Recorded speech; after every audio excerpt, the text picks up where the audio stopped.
تو اللہ نے تم کو غم پر غم دیا، اس لیے کہ اس امتحان کے گزرنے کے بعد آئندہ کسی چیز کے ہاتھ سے جانے اور کسی مصیبت کے آنے پر تم رنجیدہ خاطر نہ ہوا۔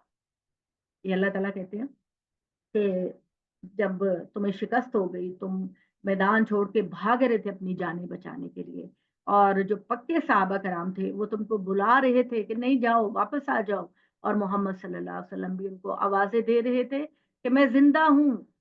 اللہ نے کہا نا تم کو غم پر غم پہنچایا، مراد یہ کہ ایک تو تمہیں شکست ہوئی، اور دوسرا تمہیں نبی صلی اللہ علیہ وسلم کے بارے میں یہ بات پتا چلی کہ آپ صلی اللہ علیہ وسلم شہید ہو گئے۔ تو اس غم پر غم تم کو دیا تاکہ خدا تمہاری تربیت کر سکے اے مسلمانوں، کہ کسی چیز کے تمہارے ہاتھوں سے جانے یا تمہارے کسی نقصان یا تم پر کسی مصیبت آنے پر تم اپنا دل چھوٹا نہ کرو۔ تم اپنا دل کبھی بھی، دنیا عارضی چیز ہے، اللہ تعالیٰ تمہاری آزمائش کرتے رہتے ہیں، کسی چیز کے لاس ہونے میں ایسا رویہ کبھی نہ کرو کہ زندگی میں تمہیں کوئی دلچسپی ہی نہ رہ جائے، تم بالکل کنارہ کش ہو۔ یہ دنیا کی ساری چیزیں وقتی اور عارضی ہیں، ان کے بدلے میں اللہ تمہیں بہت کچھ دینے والا ہے۔ اس لیے کوئی بھی چیز جاتی ہے تو دکھ تو ہوتا ہے، لیکن اللہ کے بندے بنو، صبر اور ہمت سے کام لو، اور یہ نہیں ہے کہ کوئی کسی نقصان پر سب کچھ چھوڑ چھاڑ کر تم بیٹھ جاؤ۔ اب یہاں پر میں ایک اور لفظ پوچھ رہی ہوں، اس کے معنی خاطر کا کیا مطلب؟ خاطر کا کیا مطلب؟ ٹھیک ہے جی، خاطر کوئی بتائے گا؟ شاید اچھا، خاطر کا مطلب جو ہے نا وہ پرشین میں خاطر دل کو کہتے ہیں، ٹھیک ہے جی، پرشین میں خاطر دل کو کہتے ہیں، دل کو ہارٹ کو کہتے ہیں۔ تو رنجیدہ خاطر کا مطلب ہے کہ تمہارا دل افسردہ نہ ہو، ٹھیک ہے؟ تمہارا دل افسردہ جو ابوالکلام آزاد ہے نا، انہوں نے جو کتاب لکھی ہے، انہوں نے کتاب ان کی ہے، سب کو پتا ہوگا، غبار خاطر، ٹھیک ہے؟ تو انہوں نے وہاں پر جو خاطر کا لفظ ہے وہ دل کے لیے استعمال کیا۔ اور یاد رکھو کہ جو کچھ تم کرتے ہو اللہ اس سے باخبر ہے۔ پھر اس غم کے بعد اللہ نے تم پر اطمینان نازل کیا، ایک ایسی نیند کی صورت میں جو تم میں سے کچھ لوگوں پر چھا گئی، اور کچھ وہ تھے کہ جنہیں اپنے جانوں کی فکر تھی، کچھ لوگ کمزور وہ تھے کہ جو یہ سمجھ رہے تھے کہ ابھی پھر خالد بن ولید کا لشکر آئے گا اور ہم پر حملہ کر دے گا۔ تو جو پکے مومن تھے وہ تو اللہ کے اس وعدے پر بڑی میٹھی نیند رات کو سو گئے، لیکن جو کمزور تھے وہ ساری رات ڈرتے رہے کہ کہیں خالد بن ولید کا لشکر دوبارہ نہ آ جائے، اور خدا کے متعلق بالکل خلاف حقیقت جاہلیت کے گمانوں میں مبتلا تھے۔ وہ کہہ رہے تھے کہ ان معاملات میں ہمارا کوئی حصہ ہے، ان سے کہہ دو تمام معاملات اللہ کے اختیار میں ہیں، وہ اپنے دلوں میں جو کچھ چھپائے ہوئے ہیں اور جو کچھ تم پر ظاہر کرتے ہیں، کہتے ہیں کہ اس معاملے میں ہمارا کوئی دخل نہیں ہوتا، تو ہم یہاں اس طرح مارے نہ جاتے۔ اللہ کہتے کہہ دو اگر تم اپنے گھروں میں بھی ہوتے تو جن کے شہید ہونے کا اللہ نے تمہاری تقدیر میں لکھا تھا وہ اپنی قتل گاہوں تک پہنچ کر ہے۔ یعنی یہ والی بات کہ جان بچا لوں، اپنی چھپ جاؤں، ایسی کوئی بات نہیں۔ جس کی موت کا وقت آیا ہے وہ اس کو کہیں بھی ڈھونڈ لے گا۔ لہذا اس بات کو ایک مرتبہ پھر اچھی طرح سمجھ لو کہ یہ محض اس لیے ہوا کہ اللہ تمہیں الگ الگ کرے، اللہ تمہاری آزمائش کرے کہ کون سچے بندے ہیں اللہ کی راہ میں اور کون صرف اپنے فائدوں کے لیے تمہارے ساتھ آ ملے ہیں۔ تو اللہ تعالیٰ نے اس چیز کو جاننا تھا، اس لیے کہ تمہارے سینوں میں جو کچھ چھپا ہوا ہے اس کو پرکھے، اور اس لیے کہ تمہارے دلوں کے کھوٹ چھانٹ دے، اور حقیقت یہ ہے کہ اللہ دلوں کی باتیں جانتا ہے۔ تم میں سے جو لوگ دونوں گروہوں کی مٹبیر کے دن پیٹ پھیر گئے تھے، ان کی اس لغزش کا سبب یہ تھا کہ ان میں سے بعض کرتوتوں کی شامت سے شیطان نے ان کے قدموں کو ڈگمگا دیا، یعنی جو ہے وہ مال غنیمت کی طرف شیطان نے ان کا رجحان کر دیا تھا کہ جاؤ جاؤ مال غنیمت لوٹو ورنہ تمہیں کچھ نہیں ملے گا۔ حالانکہ وہ جو مال غنیمت ہے وہ اللہ اور اللہ کے رسول کی رضا کے مطابق تقسیم ہونا تھا اور کسی کے ساتھ زیادتی نہیں ہونی تھی، لیکن تمہیں شیطان نے کہا کہ جاؤ جاؤ جاؤ جا کے مال غنیمت کو لوٹ لو۔ تو اللہ تعالیٰ نے فرمایا تم میں سے جو